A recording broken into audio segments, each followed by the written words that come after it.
Hey, what's up you guys? Welcome back to the channel. So today I wanted to share with you guys an off-road recovery that I did a couple days ago. And this is a local lake here in Fresno, California.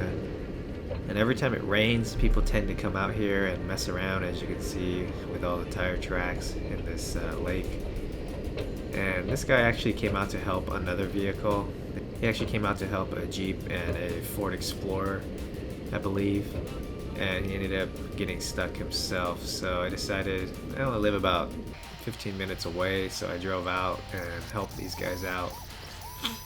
The guy that's helping me here and the other guy actually came out to help as well.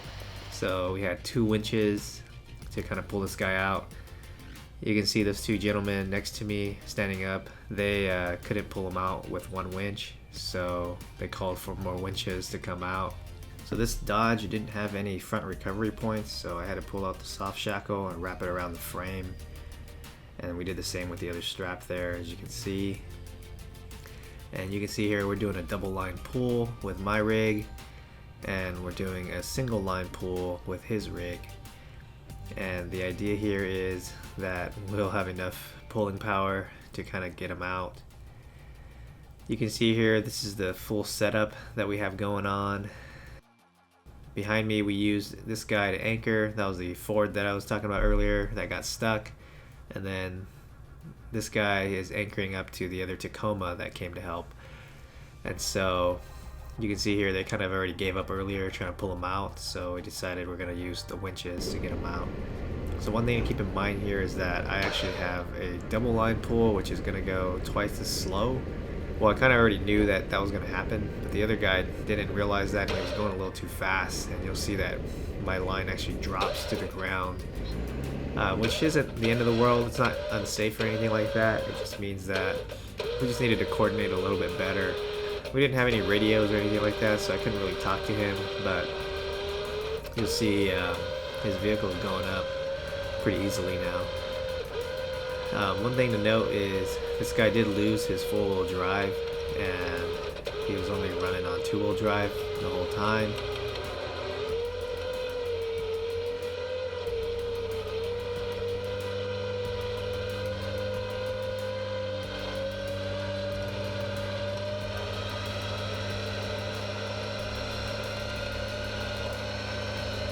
You can see here my line's starting to slack and fall to the ground. So I just stopped winching since I wasn't going to be able to catch up to the other guy. And then we ended up stopping, and you can see here my recovery damper jacket is actually tangled up into the snatch block. And really the only reason why that thing got caught up in there is because my hood is actually up and I can't really see what's going on. And mainly that's for safety. In the event something breaks and flies into my windshield, I have my hood to protect me as well. So we get out and we start to fix some things up here, and I go ahead and fix my recovery jacket just because I don't want it to get damaged inside of the snatch block, even though it got a little bit damaged. Not the end of the world. And then I tell this guy to tell him, hey, I need him to slow down because he's pulling in twice as fast as me because of the double line pull. So things work out a little bit better now, and we reset.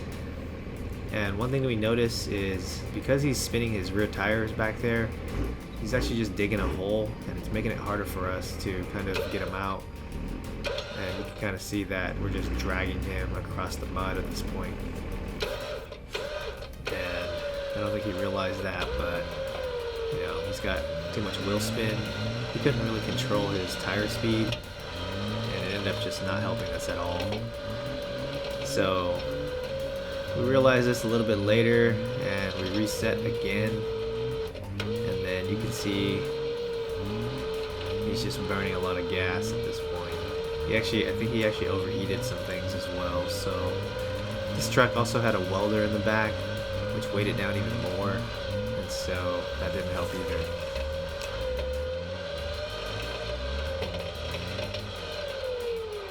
So here you can see we kind of stop pulling because it's not working, and we kind of think about what we're going to do next. And we're wondering why his four-wheel drive's not working.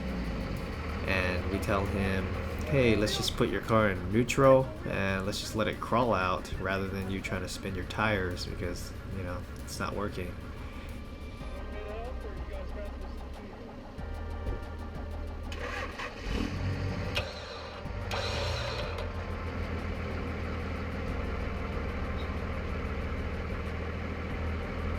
So we do that and we start pulling him and we get a little bit more success this way. So you can see here we start to pull and he's starting to lift up in the back, and you can see he is now coming out of that hole much better than before because he was just digging and then we were just dragging him across the mud.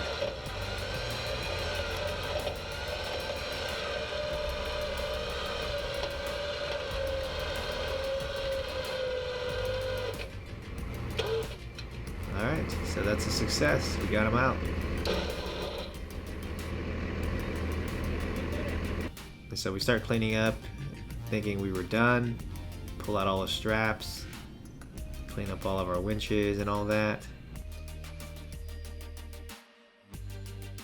And then you can see here that he actually wasn't done and somebody had to come and help us finish the job.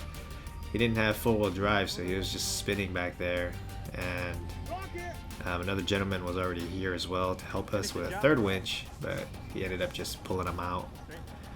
And one thing I didn't like about this pull was the fact that he was using a ball and not, you know, a shackle. But it was a pretty easy pull, so it wasn't that bad. It looked like they're pretty level there. And you can see that guy got a little bit too happy and ran over the strap. But overall, not too bad, and we got everybody recovered. And just another day for 559 Off-Road Recovery. Alright guys, thanks for watching, and hopefully you guys learned something.